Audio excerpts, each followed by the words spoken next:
Hello everyone. आज की video में मैं बताने जा रही हूँ कि आप कौन सी स्ट्रेटेजी को फॉलो करें सो दैट आप स्कोर कर सके नीट में 600 प्लस मार्क्स को। और ये बहुत ज्यादा इफेक्टिव होने वाली है स्ट्रेटेजी। प्लीज इसको बहुत ध्यान से सुनना, फुल डेडिकेशन के साथ सुनना। मैंने इस पर बहुत ज्यादा मेहनत करी है और एकदम फुल डिटेल में मैंने पूरी बनाई है। इसमें रियलिटी में अगर आपने ये फॉलो कर लिया ना तो डेफिनेटली आपके 600 प्लस मार्क्स लाने से कोई भी नहीं रोक सकता। तो सबसे पहले स्टार्ट करते हैं। देखो, तुमने अब तक सोच लिया होगा कि तुमने ज्वाइन भी कर ली होगी, तुम्हें कैसे क्या पढ़ना है, तुमने सब कुछ अपनी फुल प्लानिंग कर चुके होगे तुम, है ना? कि तुम्हें ऑनलाइन पढ़ना है, ऑफलाइन पढ़ना है, या फिर तुम कहीं वहां पे जाकर, जैसे अगर कोई बच्चा कहीं और है वो कोटा जाके पढ़ रहा है, या फिर पीडब्ल्यू में जाके पढ़ रहा है, अन अकेडमी में जाके पढ़ रहा है, या फिर किसी और इंस्टीट्यूशन से पढ़ रहा है, कहीं से भी पढ़ रहा है, तुमने अब सोच लिया होगा कि तुम कहाँ से कैसे क्या किस तरीके से पढ़ रहे हो। वो तुम्हारे अकॉर्डिंग है। अब मेरी बात बहुत ध्यान से सुन लो, क्योंकि तुम्हारे पास अब इतना अंधाधुंध टाइम नहीं है।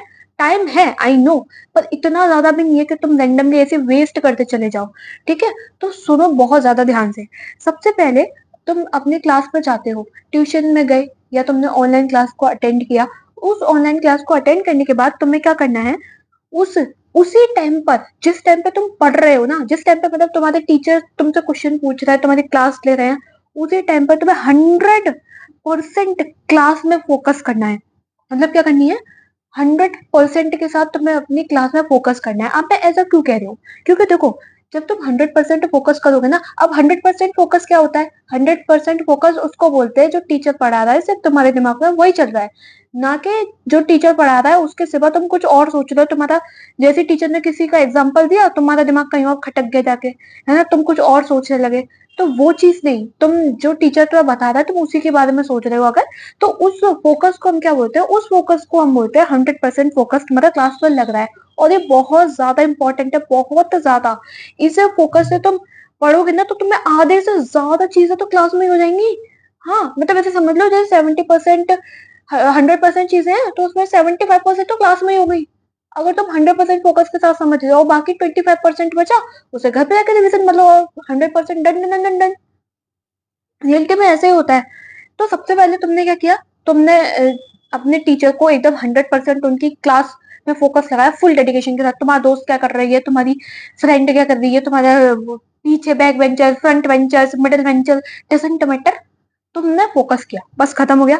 तो उसके बाद तुम घर पे गए, घर पे नहीं तो अपने रूम पे गए, या फिर कहीं भी गए जहां पे तुम रहते हो, वहां पर जाके, या फिर तुमने उसके बाद क्या करी, लाइब्रेरी ज्वाइन कर रखी होगी तो तुम लाइब्रेरी गए। तो उस टाइम पे तुम्हें घर जाकर रिवीजन करना है उसी दिन। जिस दिन, जैसे मान लो बायो में मैं बता रही हूँ, जैसे मैम ने क्या पढ़ाया तुम्हें, ये सर है उन्होंने तुम्हें पढ़ाया बायोलॉजिकल क्लासिफिकेशन। तो अगर तुम्हारे बायोलॉजिकल क्लासिफिकेशन तुमने आज पढ़ा, तो तुमने क्या करा? टीचर ने तुम्हें पढ़ा दिया, तुमने नोट्स भी साथ के साथ बनाए, क्योंकि जब तुम ऑफलाइन कर रहे हो, ऑनलाइन कर रहे हो, टाइम देते हैं सर लिखने के लिए, तो नोट्स साथ के साथ बनते हैं तुम्हारे। तुम घर पे गए, घर पे जाके तुमने वही बायोलॉजिकल क्लासिफिकेशन सेम नोट से रिवीजन मार डाला पूरा रिवीजन। उसके बाद डेली रिवीजन यार बहुत ज्यादा कंपलसरी है, अगर तुम अपनी प्रिपरेशन को बूस्ट अप करना चाहते हो तो रिवीजन उसी दिन जाके कर लिया। अब इससे होगा क्या, तुम्हारी बहुत चीजें हैं तो मैंने एकदम क्लियर हो जाएंगी। जैसे तुम पढ़ोगे ना, तुमको क्या, अरे हाँ, टीचर ने इस टाइम पे ये एग्जाम्पल दिया था, टीचर इस टाइम पे ये बोल रहा था, टीचर ये कर रहा था इस टाइम पे, टीचर ने हमें ऐसे बताया था। तो तुम्हें दिमाग में एकदम स्ट्राइक करती चली जाएंगी चीजें। उसके बाद तो क्या करना है? अब मैं ये क्यों बोल रही हूँ कि डेली रिवीजन कंपलसरी होता है? डेली रिवीजन इसलिए कंपलसरी होता है क्योंकि हमारा जो संडे होता है, हर संडे को टेस्ट देते हैं ट्यूशन वाले जो होते हैं, कोचिंग वाले जो होते हैं, वो हर संडे को टेस्ट देते हैं। तो अगर तुम डेली रिवीजन करते चलोगे ना तो तुम्हें पता भी नहीं चलेगा, तुम्हारे चैप्टर्स भी कंप्लीट होते जा रहे हैं और तुम्हें पता भी नहीं चल रहा कि हमारे कितने सारे हमें चैप्टर कंप्लीट भी होगा। तुम्हें टेस्ट में जाके पता चलता है कि इतनी सारी चीजें हमें मेमोराइज की। टेस्ट से पहले तक तो मैं यही लगता था कि मैं ये भूल गई, मैं ये भूल गई, हो मैं तो सब भूल गई, अभी तो पढ़ा था मैंने जस्ट, और अब तो कुछ याद भी नहीं आ रहा। टेस्ट से पहले ऐसा लगता है, जब तुम टेस्ट जाके देते हो ना, रियलिटी में तो तुम्हें लगता है कि अरे यार, अभी तो याद आ गया, अब ये याद आ गया। तुरंत के तुरंत तुम्हें क्या होता है, चीजें जो होती है ना वो याद होती हुई चली जाती हैं, तुरंत के तुरंत तुम्हें याद आ जाता है उसके बारे में। तो होता क्या है, अब ये तो तुम चीजों को फॉलो करते हो, ये तो बस नॉर्मल सी मैंने तुम्हें बता दी कि तुम्हें रिवीजन करना है, ये करना है, लेकिन जो इंपॉर्टेंट चीज है वो है सेट डेली टारगेट्स। यहीं पे बच्चे मार खा जाते हैं। कैसे? तुम्हें टाइम टेबल नहीं बनाना है कि ऐसा टाइम टेबल जैसे छोटे पे बनाते थे ना हम, कि इतने बजे उठेंगे, इतने बजे ब्रश करेंगे, इतने बजे खाना खाएंगे, इतने बजे फिर हम पढ़ने बैठेंगे। सबसे पहले हमें पढ़ेंगे बॉटनी पढ़ेंगे, फिर जूलॉजी पढ़ेंगे, फिर केमिस्ट्री पढ़ेंगे, फिर फिजिक्स पढ़ेंगे। केमिस्ट्री पहले ऑर्गेनिक पढ़ेंगे, फिर इनऑर्गेनिक पढ़ेंगे, फिर फिजिकल पढ़ेंगे। ऐसा नहीं बनाना है तुम्हें टाइम टेबल। तुम्हें क्या बनाना है, तुम्हें टारगेट्स को सेट करना है कि इतनी ये टारगेट हो कि मैं पूरे दिन में इस टारगेट को कंप्लीट करूं, और यही आज का मेरा टारगेट है, बस इसी में ही खो जाना है और उसको कंप्लीट करना है। चाहे मैं सुबह करूं, शाम को करूं, दोपहर में करूं, कितने भी टाइम करूं, इट डजेंट मैटर, बस टारगेट कंप्लीट होना चाहिए, है ना। तो तुम्हें क्या करना है, अपने टारगेट्स को सेट करना है। अब टाइम टेबल तो तुमने बनाना नहीं है कितने टाइम पे ये चीजें करनी है, टारगेट्स को बनाना है। या तो तुम डेली के डेली टारगेट्स बनाते चलो, तुम्हारे पास ऑप्शन है, दो ऑप्शन है क्या। अगर या तो तुम डेली टारगेट बनाओ, नहीं तो तुम्हारे पास कम से कम 15 दिन का प्लान होना चाहिए। मतलब 15 दिन का तुम पहले ही टारगेट बना लो कि तुम्हें 15 दिन में क्या ऐसा क्या करना है, और उसके अकॉर्डिंग तुम क्या करो, अपनी ना पूरे का पूरे दिनचर्या बताओ। अब ये तो सारी नॉर्मल चीज हो गई। मतलब तुमने क्या करा, तुम गए ट्यूशन में, कोचिंग में गए, कोचिंग से घर पे आने के बाद तुमने रिवीजन किया, रिवीजन करने के बाद तुमने क्या करा, उसका डेली अपने टारगेट्स के अकॉर्डिंग तुमने उसको फॉलो किया। फॉलो करने के बाद तुमने अब उसकी क्या करी, क्वेश्चन प्रैक्टिस करी। क्या करी तुमने उसकी क्वेश्चन प्रैक्टिस। अब क्वेश्चन प्रैक्टिस किससे थ्रू होती है, तो क्वेश्चन प्रैक्टिस होती है हमारी टीपीपीस के थ्रू होती है, मॉड्यूल्स के थ्रू होती है, पीवाईक्यूज के थ्रू होती है, या उन टेस्ट के थ्रू होती है जो तुम्हारे संडे को लिया जाता है ना। यहाँ से तुमने अपने क्या करी, क्वेश्चन को प्रैक्टिस करा। अब एक चीज हमेशा याद रखना, ये भाई ये बहुत ज्यादा इंपॉर्टेंट है, बहुत ज्यादा, बहुत बहुत बहुत। यहीं पे भाई टॉपर और जो नीचे का ब्लो बच्चा होता है ना, उसके बीच में यही डिफरेंस होता है। मतलब कौन टॉपर है और कौन ब्लो है, यहीं पे डिफरेंस करता है कि भाई don't trap in a procrastination the things. Procrastination the things में तुम्हें ट्रैप नहीं होना।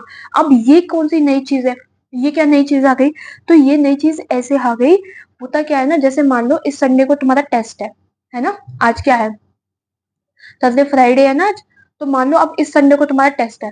तुमने क्या करा, तुम ये सोच रहे हो कि यार इस बार तो मेरी तैयारी लग नहीं रही, मतलब मैंने इतना पढ़ नहीं पाया, मैंने मतलब कहीं पे भी टाइम तुम्हारा वेस्ट किया हो, इट डजेंट मैटर, पर तुम्हारी तैयारी नहीं है। तो तुम ये सोच रहे हो, एक काम करती हूँ, या एक काम करते हो कि मैं ना अगले संडे को दूंगा, पूरी डेडिकेशन के साथ दूंगा, फुल मतलब जोश के साथ दूंगा कि बस करना है तो करना है। भाई इसमें मत फंसना, ये सबसे बड़ी चीज हो। तुम्हें जितना भी पता है ना, तुम्हें जितनी भी तैयारी है, तुम टेस्ट जाके दो, एक भी टेस्ट को स्किप मत करो।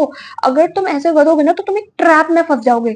फिर तुम अगला संडे आएगा तो तुम इसमें बोलोगे नहीं मैं अगली बार करूंगा, फिर अगला संडे आएगा, फिर नहीं यार अगली बार करूंगा, ऐसे होते होते तुम्हें एक भी टेस्ट नहीं दे पाओगे ढंग का। तो जितनी प्रिपरेशन है तुम दो टेस्ट, है ना, कितनी भी प्रिपरेशन हो। मतलब क्या होता है, यही है कि I will try it next Sunday, कि मैं उसको अगले संडे को ट्राई करूंगा, है ना। अब ये क्या होता है ना, जैसे जैसे हम बोलते चले जाते हैं कि इस संडे को नहीं अगले संडे को, तो तुम्हें ना वो एक लूप की तरफ फंसा देता है। क्या कहते हैं, एक लूप बना लेता है वो, कि भाई कि तुम ना फिर बार बार वही चीज अगेन एंड अगेन करते चले जाते हो। अब यही मोस्टली बच्चे करते हैं कि नेक्स्ट संडे करेंगे, इस बार ठीक नहीं है, फिर हम अगले संडे अपना पूरा 100% देंगे अगले टेस्ट में, लेकिन ऐसा फिर हो ही नहीं पाता है ना। तो यहाँ पे ये चीज बहुत ज्यादा इंपॉर्टेंट है। और कुछ चीजें होती हैं, जैसे अपने जो भी तुमने पेपर दिया, जो भी देखो, तुमने क्वेश्चन को प्रैक्टिस करी, तुमने टेस्ट दिए, उसके बाद तुमने कुछ भी दिया, कोई भी टेस्ट दिया, कोई भी क्वेश्चन प्रैक्टिस करी, उसके बाद तुम्हारे पास कुछ कुछ क्वेश्चन ऐसे होते हैं जो तुम्हें नहीं आते, तो तुम उनको स्टार मार्क कर लो, उन क्वेश्चन को नेक्स्ट बार सॉल्व करो, है ना। उन क्वेश्चन को क्या करोगे, नेक्स्ट बार सॉल्व करोगे। फिर उन क्वेश्चन में से जो नहीं आते तो उनको स्टार मार्क कर लो, फिर उन क्वेश्चन को अगली बार सॉल्व करो। ऐसे करते करते तुम्हारे पास इतनी कम छोटी लिस्ट हो जाएगी ना। और मैक्स टू मैक्स ऐसे क्वेश्चन करना जहां पे तुम्हारे दो तीन कॉन्सेप्ट एक बार में लग रहे हो। जैसे मान लो कोई एक क्वेश्चन है ना, तुमने उसको सॉल्व किया, जब तुम उसको सॉल्व कर रहे हो तो वहां पे मान लो दो तीन कॉन्सेप्ट को मिलकर वो क्वेश्चन क्या कर रहा है, वो क्या हो रहा है, सॉल्व हो रहा है। तो वो क्वेश्चन तुम्हारे लिए बहुत ज्यादा बेनिफिशियल है, क्योंकि एक ही क्वेश्चन में तुम काफी क्वेश्चन को कंप्लीट कर जाते हो, है ना। तो यहाँ पे तुम्हें बहुत ज्यादा फायदा मिलता है देखने को। तो यहाँ से ये चीज कंप्लीट हुई। अब होता क्या है, जैसे तुमने प्रैक्टिस क्वेश्चन को मार्क किया, अब उसमें तुम एनालाइज करो कि तुम्हारी अंडरस्टैंडिंग में प्रॉब्लम हो रही है। मतलब बहुत बहुत बार क्या होता है ना, बच्चों को क्या होता है कि उन्होंने क्वेश्चन पढ़ा, उनको क्वेश्चन ही समझ में नहीं आया, ये क्वेश्चन कहना क्या चाहता है, क्वेश्चन पूछ कुछ और रहा है और निकाल के कुछ और बैठेगा, और वो आंसर है भी, है ना, एमसीक्यूज में उसको टिक भी मार के आ रहा है ना, कि ओ एकदम कॉन्फिडेंस में, यो देखो मैंने कर दिया पूरा। ऐसा करते हो तो, अगर ऐसा कर रहे हो तो बी केयरफुल, है ना। उसके बाद कॉन्सेप्ट की प्रॉब्लम है, कॉन्सेप्ट प्रॉब्लम है तो भाई ऑब्वियसली फिर तो तुम्हारा क्वेश्चन सॉल्व होगा ही नहीं, है ना। फिर अगर या फिर चैप्टर ही प्रॉब्लम है पूरा का पूरा, तो भी क्वेश्चन सॉल्व नहीं होने वाला, ऑब्वियस की बात है। फिर ये सारा जब तुम करोगे, उसके बाद क्या होता है, after test you must analyse it. Test के बाद उसे जरूर एनालाइज करना। बिना एनालाइज करे तुम्हारे टेस्ट देने का कोई भी फायदा नहीं है, कोई भी फायदा नहीं है, लिटरली बेकार है। फिर तो तुम ऐसा समझ लो, फिर तो तुम टेस्ट तो यूं नॉर्मल दे दो कि गए एक पेज खराब किया और ना गए। अगर तुम्हें रियलिटी में टेस्ट देना है तो तुम्हें उसको एनालाइज करना होगा। एनालाइज भी कैसे, अपनी मिस्टेक्स को फाइंड आउट करो, तुम कहाँ सबसे ज्यादा मिस्टेक्स कर रहे हो, तुम्हारी कौन सी चीज वीक है ना, ऐसे करके एनालाइज तुम्हें करना पड़ेगा। तो अब देखो तुमने क्या करा, तुमने टेस्ट को एनालाइज किया, उसके बाद मेक मिस्टेक कॉपी। तुम्हारे पास ये जरूर होना चाहिए, तुम्हारे पास क्या होना चाहिए, मिस्टेक कॉपी होनी चाहिए। अब मिस्टेक कॉपी क्यों बोलते हैं, वो इसलिए बोलते हैं क्योंकि देखो अगर तुम्हारे पास एक कॉपी रही होगी, रहेगी, तो और उसमें सारी मिस्टेक्स तुम्हारी एक लिखी होंगी प्रॉपर तरीके से। जैसे मान लो तुम्हें क्या है, तुम्हारे लेजीनेस है, या फिर तुम सुबह लेट उठते हो, या फिर तुम्हारी रिवीजन में प्रॉब्लम आ रही है, या फिर क्वेश्चन सॉल्व तुम नहीं कर पाते हो, है ना। तो अगर तुम्हें पता रहेगा कि भाई तुम्हारी कौन कौन सी मिस्टेक है, तो तुम्हें आसानी रहेगी ना उसको ओवरकम करने में। इसलिए मिस्टेक कॉपी बनाते हैं कि भाई धीमे धीमे करके ये कम होती चली जाए चीजें, हमें पता हो कि हम कहाँ सबसे ज्यादा मिस्टेक करते हैं, सो दैट हम उसको बाद में at the end of March April तक जाके पूरी फिनिश कर डालें। अप्रैल तो बहुत ही पास हो गया, मार्च या फरवरी में जाके पूरी कंप्लीट कर डालें, है ना। इसलिए हम लोग मिस्टेक कॉपी बनवाते हैं, या हम खुद बनाते हैं, जितने भी बच्चे होते हैं सब बनाते हैं, और टीचर भी यही सजेस्ट करते हैं, जितने भी टॉपर्स होते हैं वो भी यही बोलते हैं कि मिस्टेक कॉपी बनाओ। वो इसलिए क्योंकि तुम्हें फिर ना टाइम वेस्ट करने की जरूरत नहीं पड़ेगी कि मैं कहाँ मिस्टेक कर रहा हूँ। ऐसे में क्या होता है, तुमने पेपर दिया, पेपर देकर आए घर पे, तुम तुमने पेपर को एनालाइज नहीं किया, पहली मिस्टेक तो तुम ये कर रहे हो। दूसरी चीज तुम क्या कर रहे हो, तुमने अगर किया भी तो तुमने ये नहीं देख पा रहे हो कि कहाँ पर मैं कौन सी मिस्टेक कर रहा हूँ, मतलब कॉन्सेप्चुअल प्रॉब्लम आ रही है, या फिर टाइम मैनेज नहीं हो पा रहा है, या फिर क्या कहते हैं दो कुछ आपस में क्वेश्चंस की खिचड़ी बन रही है मेरे दिमाग में, मतलब कॉन्सेप्ट कुछ और आधे आधे मिक्स होके पता नहीं एक तीसरा ही नए कॉन्सेप्ट बन गया है। तो ये होती है मिस्टेक को फाइंड आउट करना, है ना। तो अपनी मिस्टेक को फाइंड आउट करो। और सबसे इंपॉर्टेंट, अगर तुम पेपर में कभी कभार तुक्का मारते हो, कभी कभार नहीं वैसे मोस्टली क्वेश्चन में मारते हो, जैसे मान लो अगर 20 क्वेश्चन में से 15 क्वेश्चन या 17 क्वेश्चन तुमने कर दिए, तो 3 क्वेश्चन रह गए, तो उसमें तुम तुक्का ही मारोगे, ऑब्वियसली बात है, अगर तुम्हें नहीं आ रहा है तो, है ना। तो ये थोड़ा बहुत भी पता है तो तुक्का मारोगे, तो वो भी होता है, या तो 100% करेक्ट जा रहा है, या फिर 50% गलत के तुक्के, या फिर 0% गलत के। तो वो तुम ध्यान रखना, जो 100% गलत जा रहा है ना, उसको तो तुम्हें देखना ही है, और जो 100% सही भी जा रहा है वो भी तुम्हें देखना है, और जो 50% सही जा रहा है उसको भी तुम्हें देखना है, क्योंकि अल्टीमेटली है तो वो तुक्का ही ना। तुम्हें पता नहीं था तभी तो तुमने तुक्का मारा। अब ये मत कहना कि तुक्का है सही है तो हम इसको देखेंगे नहीं, इसको भी तुम्हें देखना है, बहुत अच्छी तरीके से देखना है, ठीक है। उसके बाद फिर उस तुक्के को तुम्हें एनालाइज करना है। यहाँ से तुम्हारी ये चीज कंप्लीट हुई। अब तुम ये देखो, आज है 25 जुलाई 2025, आज से मैं बात कर रही हूँ। अब जनवरी से फरवरी तक मोस्टली तुम लोगों का सिलेबस कंप्लीट हो जाएगा, अगर तुम फुल डेडिकेशन के साथ अच्छी तरीके से पढ़ रहे हो तो, है ना। और ट्यूशंस में, आपके कोचिंग्स में तो हो ही जाएगा यहाँ तक तो 101%। मैक्स टू मैक्स फरवरी के हाफ तक हो जाता है, मतलब 15 या 14 फरवरी, 14 दिमाग में घंटी बज रही तुम्हारे, है ना। 14 मतलब, अरे यार मिड फरवरी तक कंप्लीट हो जाता है तुम्हारा जाके सारे ही कोचिंग्स का। फिर उसके बाद तुम्हारे चलती है टेस्ट की बारी, है ना।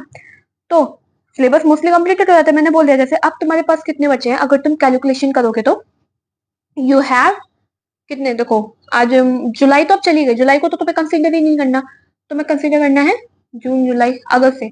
तो देखो अगस्त सितंबर अक्टूबर नवंबर दिसंबर जनवरी फरवरी मार्च अप्रैल, 9 महीने तुम्हारे पास बचे हैं। 9 महीने तो मानो ही मत, मैं हमेशा बोलती हूँ 9 महीने से 2 महीने कम मान लो। तो तुम्हारे पास बचे कितने हैं, 9 महीने, अप्रैल तक मैं बोल रही हूँ, बट रियलिटी में यू हैव ओनली 7 मंथ्स। अब 7 मंथ है तुम्हारे पास स्टडी के लिए, बाकी के जो लास्ट 2 मंथ होते हैं वो तुम्हारे किसके लिए होते हैं, last 2 month is only for your revision के लिए एंड मॉक टेस्ट के लिए। अब इस टाइम पे तुम्हारे क्या होता है, यही हमारा क्या होता है, रैंक बूस्टर टाइम होता है।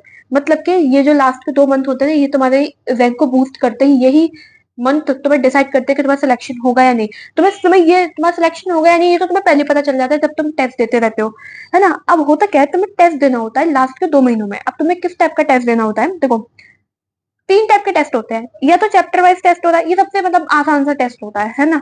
ये तो पार्ट सिलेबस टेस्ट होता है, मतलब मॉडरेट, मतलब 2 3 4 5 चैप्टर का मिला के ऐसा समझ लो। या फिर फुल सिलेबस, यहाँ पे भाई फुल सिलेबस का टेस्ट हो गया ना, यही सबसे ज्यादा क्या करता है, डिमोटिवेट फील कराता है। क्योंकि फुल सिलेबस का टेस्ट होता है तो भाई यहाँ तो बहुत ही मार्क्स कम आते हैं। पहले मॉक टेस्ट में मार्क्स तुम्हारे बहुत कम आएंगे, तो धीमे धीमे करके वो इम्प्रूव होंगे।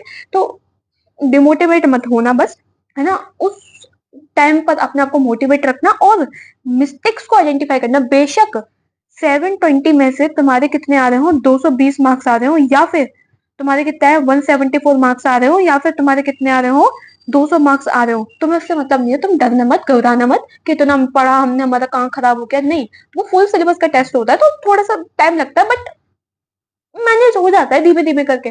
फिर जो नेक्स्ट एग्जाम होगा, नेक्स्ट मॉक टेस्ट होगा, उसमें तुम फोड़ के आओगे फिर, है ना। और अवॉइड करना जितनी हो सकता है निगेटिव मार्किंग को, है ना। जो तुम्हें 100% लग रहा है वो तो तुम करोगे, जो तुम्हें 50-50 चांस लग रहा है उसको तुम हल्का फुल्का ट्राई करना। जो तुम्हें बिल्कुल भी नहीं पता, स्टार्टिंग से लेके एंड तक क्या पूछ रहा है क्वेश्चन, तुम्हें कुछ पता ही नहीं है, तो उसको टच तक नहीं, उंगली तक नहीं लगानी है ऐसे करके, वरना नेगेटिव मार्किंग तुम ले जाते हो।